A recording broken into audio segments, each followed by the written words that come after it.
Agama Kristen. 92,4 FM Pro 1 RRI, kanal informasi dan inspirasi di program Mimbar Agama Kristen. Kita sudah kehadiran langsung penyuluh agama Kristen bersama Mbak Ruth Eva Napitupulu SPDK. Selamat malam Mbak Eva. Selamat malam Mbak. Sehat kabarnya Mbak Eva? Akhirnya kita ketemu kembali ya di Studio Pro 1 untuk malam hari ini. Tema malam hari ini mengenai kasih sejati menurut kekristenan ya Mbak ya. Baik, nanti Anda bisa mendengarkan Mbak Ruth Eva di YouTube channel kami di Pro 1 RRI Palembang dan melalui RRI Digital, aplikasi kami bisa Anda unduh di Play Store atau juga di App Store, dan Anda juga bisa mendengarkan kami melalui rri.co.id. Kami persilakan untuk Mbak Ruth Eva Napitupulu untuk memberikan materi mengenai kasih sejati menurut kekristenan. Silakan Mbak Eva. Terima kasih Mbak. Shalom Bapak Ibu para pendengar RRI Pro 1 Palembang. Segala puji syukur hanya bagi Tuhan, dan oleh anugerahnya pada malam hari ini kita boleh bertemu lagi di acara Mimbar Agama Kristen. Sebelum kita sama-sama belajar kebenaran firman Tuhan, mari kita berdoa terlebih dahulu. Kita berdoa. Segala puji syukur hanya bagi-Mu Tuhan yang bertahta dalam kerajaan sorga. Sungguh kami mengucap syukur untuk segala kebaikan-Mu yang boleh kami rasakan hingga pada malam hari ini. Bapa kami yang baik, kalau sebentar kami akan sama-sama belajar kebenaran firman-Mu. Berkati hamba-Mu yang akan menyampaikan, dan berkati semua pendengar untuk memahami dan mengerti makna kasih yang sejati yang berasal dari-Mu. Inilah doa hamba, ampuni segala dosa dan kelanggaran agar kami tetap berkenan di hadapan-Mu. Di dalam nama anak-Mu Tuhan Yesus Kristus kami berdoa dan mengucap syukur. Haleluya, amin. Kita sudah memasuki bulan Februari, dan sekarang sudah tanggal 17. Tanggal 14 yang lalu kita merayakan Hari Kasih Sayang yang sering disebut orang itu Hari Valentine. Dan banyak orang yang mengaitkan Hari Valentine itu dengan coklat, dengan bunga, kartu ucapan, dan ungkapan cinta. Sebagai orang percaya, kita dipanggil untuk tidak sekedar mengikuti arus budaya, melainkan memahami makna kasih yang sejati menurut firman Tuhan. Hari ini kita akan belajar bahwa kasih sejati bukan sekedar perasaan, bukan juga sekedar simbol, tetapi sebuah keputusan, sebuah pengorbanan, dan tindakan nyata yang berasal dari Allah itu sendiri. Allah adalah sumber kasih. Alkitab berkata dalam 1 Yohanes 4 ayat 8, "Barang siapa tidak mengasihi, ia tidak mengenal Allah, sebab Allah adalah kasih." Barang siapa tidak mengasihi, ia tidak mengenal Allah, sebab Allah adalah kasih. Perhatikan firman Tuhan. Firman Tuhan tidak mengatakan Allah memiliki kasih, tetapi Allah adalah kasih, yang artinya kasih bukan sekedar sifat Allah, melainkan bagian dari hakikatnya. Kasih sejati berasal dari Allah. Dunia boleh merayakan cinta dengan berbagai cara, tetapi tanpa mengenal Allah, kasih itu akan menjadi terbatas dan bersyarat. Mungkin kita pernah mendengar kata-kata ini, jika kamu baik sama aku, maka aku akan baik sama kamu. Jika kamu jahat sama aku, maka aku akan lebih jahat sama kamu. Itu pernah mungkin kita dengar, dan dunia seolah-olah memberikan syarat, jika kamu baik sama aku, maka aku akan berbuat baik kepada kamu. Namun Allah mengajarkan kasih yang berbeda. Di dalam Yohanes 3 ayat 16 berkata, "Karena begitu besar kasih Allah akan dunia ini, sehingga Ia telah mengaruniakan anaknya yang tunggal, supaya setiap orang yang percaya kepadanya tidak binasa, melainkan beroleh hidup yang kekal." Yang artinya adalah kasih Allah adalah kasih yang memberi. Kasih Allah adalah kasih yang berkorban, dan kasih Allah adalah kasih yang menyelamatkan kita semua. Kasih yang berkorban, kasih yang memberi, kasih yang menyelamatkan. itu adalah kasih Allah, sangat jauh berbeda dengan kasih yang ada di dunia ini. Bapak, Ibu, saudara-saudari terkasih, inti kekristenan bukanlah agama, bukan pula tradisi, bukan juga seremonial, melainkan kasih Allah yang dinyatakan melalui pengorbanan Yesus di kayu salib. Jika dunia merayakan Valentine dengan bunga, maka itu akan layu dalam beberapa hari saja. Allah menunjukkan kasih-Nya melalui salib yang kekal untuk kita selama-lamanya. Dan kita tahu pengorbanan Yesus di kayu salib dalam 1 Korintus 13 ayat 4-7 memberikan definisi kasih yang sangat-sangat dalam. Kalau kita lihat di kitab ini, kasih itu sabar. Kasih itu murah hati. Ia tidak cemburu. Ia tidak memegahkan diri dan tidak sombong. Mari kita renungkan satu persatu apa sih definisi kasih tadi. Yang pertama itu kasih itu sabar. Kasih itu sabar berarti kasih tidak mudah menyerah. Tidak mudah menyerah ketika menghadapi kelemahan orang lain. Kasih tidak cepat marah ketika dikecewakan. Kalau dikaitkan dengan kasih pada saat ini, di zaman sekarang banyak hubungan hancur karena kurang sabar. Sedikit salah paham, langsung berakhir. Sedikit kecewa, langsung menyerah. Berbanding terbalik dengan kasih Kristus yang mengajarkan kesabaran. Tuhan sabar terhadap kita yang sering jatuh dalam dosa. Jika Tuhan sabar terhadap kita, mengapa kita tidak belajar sabar terhadap sesama rekan kerja kita, kepada pasangan kita, bahkan kepada orang-orang di sekitar kita? Itu adalah kasih yang sabar. Dan yang kedua adalah kasih itu murah hati. Kasih murah hati maksudnya adalah kasih itu tidak pelit perhatian. Kasih itu tidak pelit waktu, tidak pelit pengampunan. Kasih itu mau memberi tanpa menunggu balasan. Dalam keluarga Kristen, kasih itu terlihat ketika seorang suami menghargai istri, ketika istri menghormati suami, ketika anak menghormati orang tua, dan ketika orang tua mengasihi anaknya. Dan kasih itu bukan sekedar kata I love you, tetapi sikap kita sehari-hari. Coba renungkan, gimana sih sikap kita sehari-hari? Apakah itu benar kasih atau sebaliknya? Dan yang ketiga, kasih tidak mencari keuntungan diri sendiri. Kasih sejati itu tidak egois. Kasih bukan tentang aku bahagia, tetapi kita bertumbuh bersama.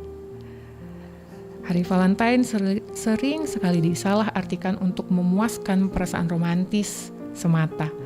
Tetapi kasih Kristen melampaui romantis itu. Kasih Kristen berakar pada tanggung jawab, komitmen, dan kesetiaan.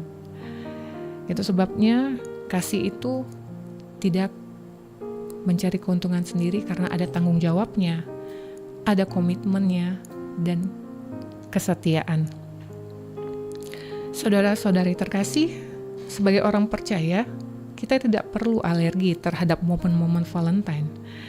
Namun kita perlu memaknainya dengan benar. Bagaimana itu? Yang pertama, Valentine bukan hanya tentang pasangan.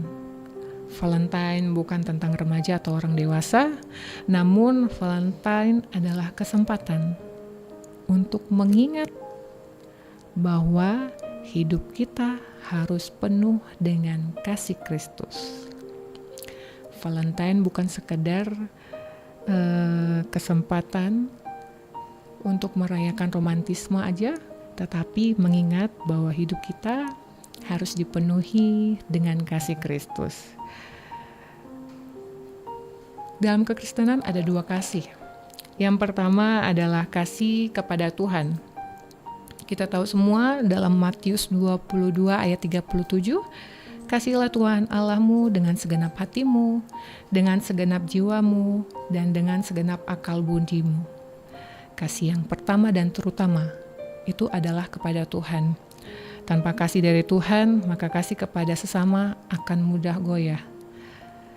Dan yang kedua itu adalah kasih kepada sesama.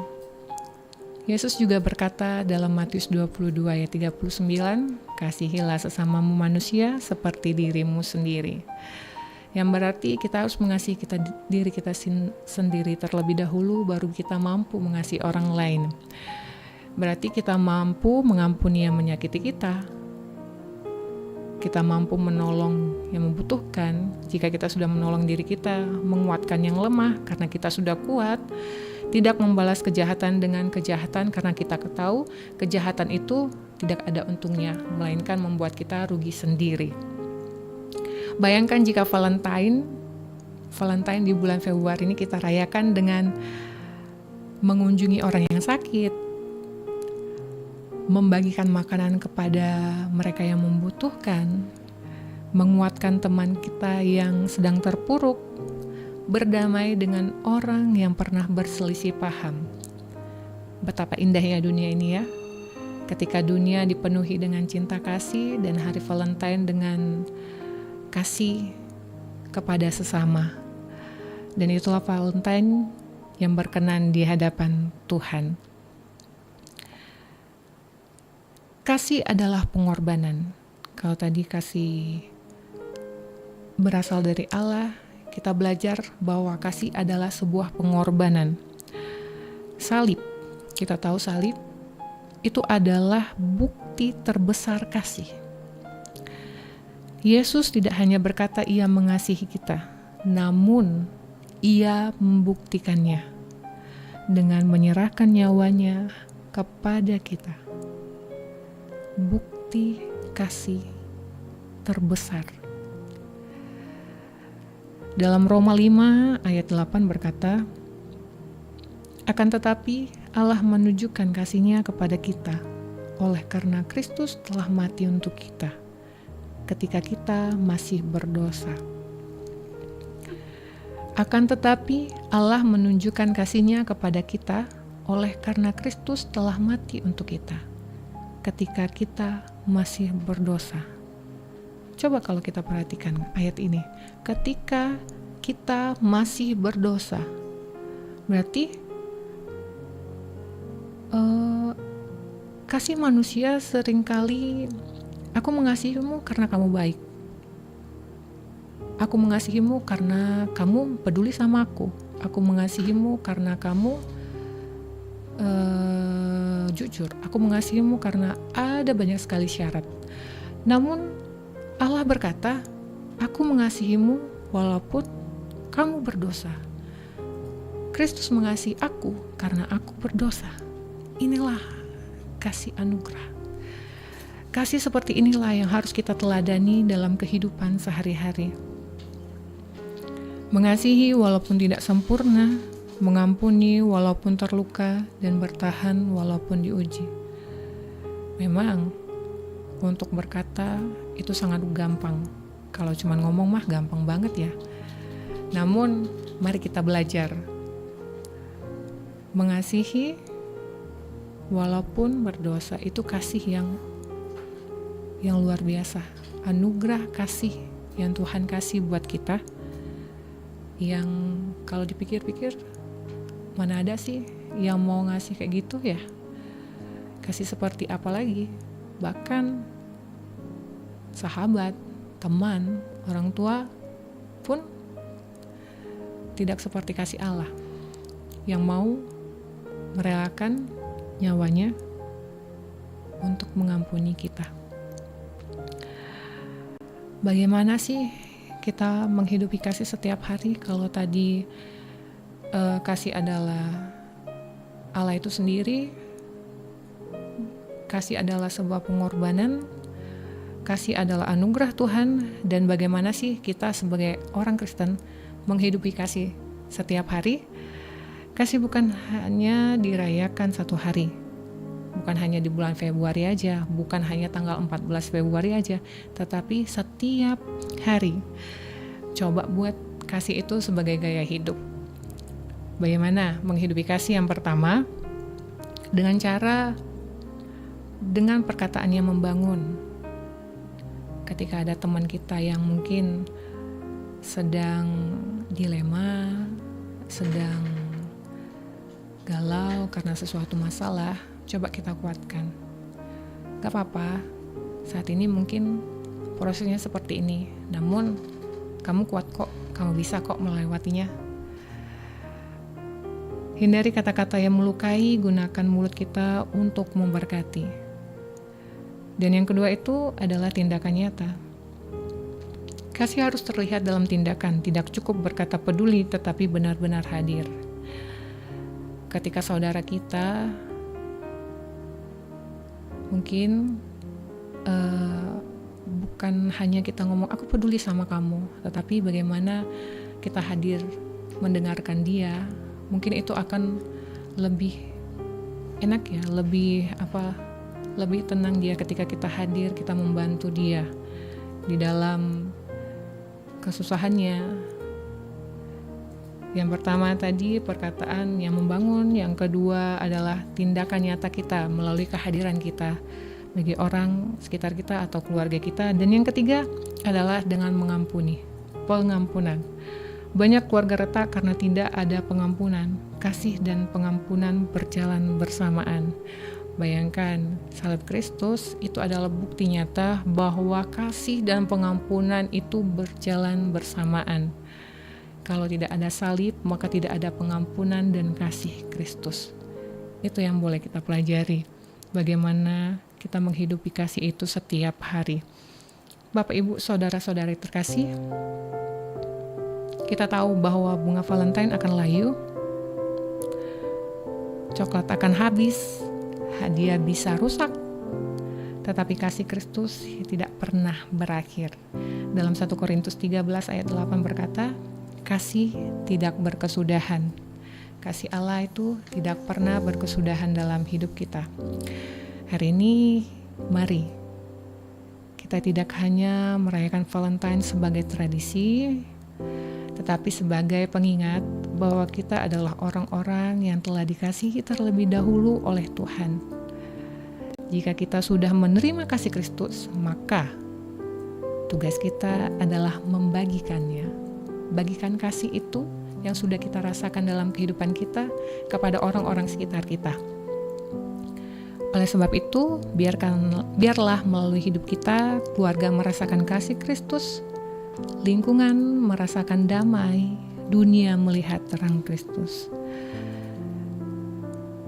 Kiranya melalui momen Valentine ini, di bulan Februari ini, kita bisa mengasihi,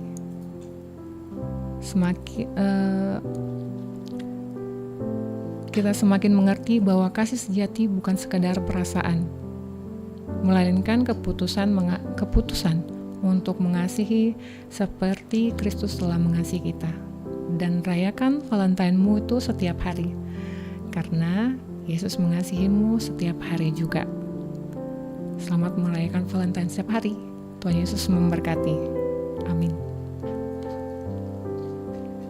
Baik pendengar, dan itu tadi sudah dibuka sama Mbak Ruth Eva Napitupulu SPDK, ini penyuluh agama Kristen, mengenai tema kasih sejati menurut kekristenan. Nanti di waktu kesempatan bisa membuka materi lainnya ya Mbak Ruth Eva ya. Baik pendengar, itulah tadi untuk di Mimbar Agama Kristen edisi hari ini 17 Februari 2026, dan mendekati pukul 20 waktu Indonesia Barat, saya akhiri untuk di Palembang sore ini pendengar, dan setelah ini Palembang malam ini bersama rekan kami Nadiar. Saya undur diri, sampai jumpa.